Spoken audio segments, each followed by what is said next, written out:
Did FIFA lie? Prepare to question everything you've heard about the 2026 World Cup. The promise of sold-out tickets might just be the tip of the iceberg of a plan that nobody wants you to discover. If you feel there's something more behind the headlines, you're in the right place. But what's really happening behind the scenes of football's biggest celebration? The story begins with what should have been a celebration of global football unity, but instead reveals a carefully orchestrated strategy that puts profit over passion. When FIFA president Gianni Infantino made his shocking announcement about ticket sales for the 2026 World Cup, the football world should have been asking more questions instead of simply accepting the narrative. According to CNN Brazil, Infantino categorically declared that all tickets for the 2026 World Cup are already sold out. He stated that 74% of World Cup matches receive more than 1 million requests, totaling 500 million applications for 7 million tickets available for sale. This is the official version, the one we're all supposed to believe without question. But let's pause and examine these numbers more critically. 500 million requests for 7 million tickets represents a demand ratio of over 70-1. While high demand for World Cup tickets is expected,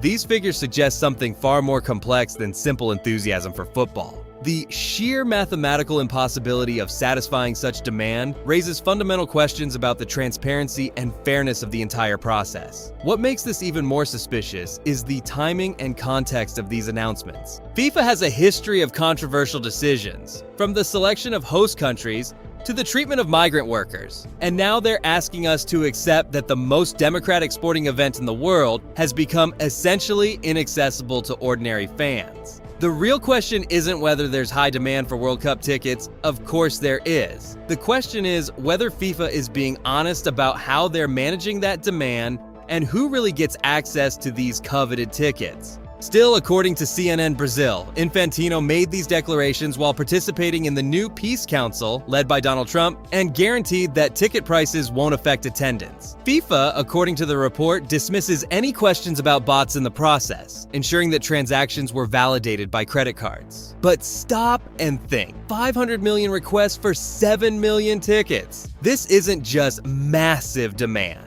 It raises questions about who's really behind these numbers and what the true filter is for this demand. The involvement of high-level political figures in FIFA's announcements isn't coincidental. When the organization's president makes major declarations while participating in political councils, it suggests that ticket allocation might be influenced by factors far beyond sporting merit or fan loyalty. The intersection of politics and football has always been controversial, but this level of integration raises serious questions about FIFA's independence and priorities. FIFA's dismissal of concerns about automated bot purchases is particularly troubling. In an era where sophisticated software can manipulate online purchasing systems, the organization's assurance that credit card validation prevents abuse seems naive at best, deliberately misleading at worst. Major concert venues, sporting events, and even government services struggle with bot manipulation. Yet FIFA claims their system is immune to such interference. The credit card validation argument falls apart under scrutiny. Wealthy individuals, corporations, and even governments can easily obtain multiple credit cards to circumvent purchasing limits. Meanwhile, genuine fans from developing countries or younger demographics might struggle to meet credit card requirements,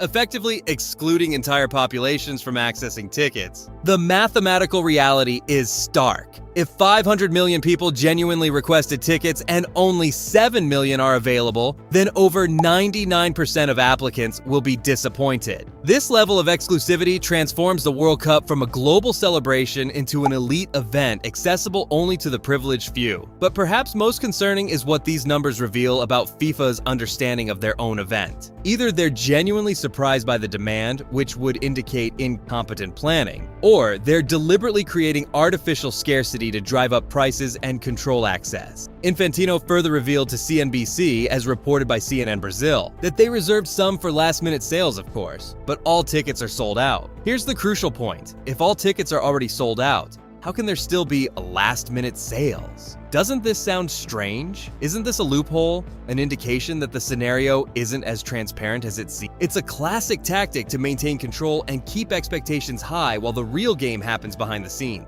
This contradiction exposes the fundamental flaw in FIFA's narrative. You cannot simultaneously claim that all tickets are sold out and admit that you're holding tickets back for future sales. These statements are mutually exclusive. Yet FIFA presents them as if they're perfectly logical and consistent. The last-minute sales revelation suggests a two-tiered system where certain tickets are never made available to the general public. These reserved tickets likely serve multiple purposes: emergency allocation for VIPs, corporate partnerships, political favors, and premium pricing opportunity. While ordinary fans are told the event is sold out, a secret inventory remains available for those with the right connections or willingness to pay inflated prices. This practice isn't new in the entertainment industry, but it's particularly problematic for the World Cup, which positions itself as a global celebration of football accessible to fans worldwide. The contradiction between FIFA's public statements and their admission of reserved inventory suggests a deliberate strategy to mislead the public about ticket availability. The treasure that FIFA doesn't want you to find is the truth behind this sold-out tickets narrative. The hidden plan is simple: create the perception of absolute scarcity and stratospheric demand to justify exorbitant prices and, more importantly, control who really gets access to the games. The last-minute sales are proof that there's a strategic reserve, a pool of tickets that isn't available to the general public, but rather for whoever FIFA or their partners desire. It's not about selling out, it's about managing perception and access. The result: you, the true fan, might end up paying much more or being excluded entirely, while the privileged get in. FIFA is building an access barrier, not a global celebration. It's the old tactic of creating the illusion of exclusivity to maximize profit and control, leaving us, the football passionate, out of the real game. This system transforms the World Cup from a sporting event into a luxury commodity, accessible only to those who can navigate FIFA's complex web of partnerships, politics, and premium pricing. The organization that claims to serve global football is actually serving global capitalism, using artificial scarcity to maximize revenue while excluding the very fans who make football the world's most popular sport. What do you think about this demand and the sold-out tickets? Do you think FIFA is being transparent, or is there a bigger plan behind this? Leave your opinion in the comments, and don't forget to subscribe to the channel to uncover more secrets that the media won't tell you.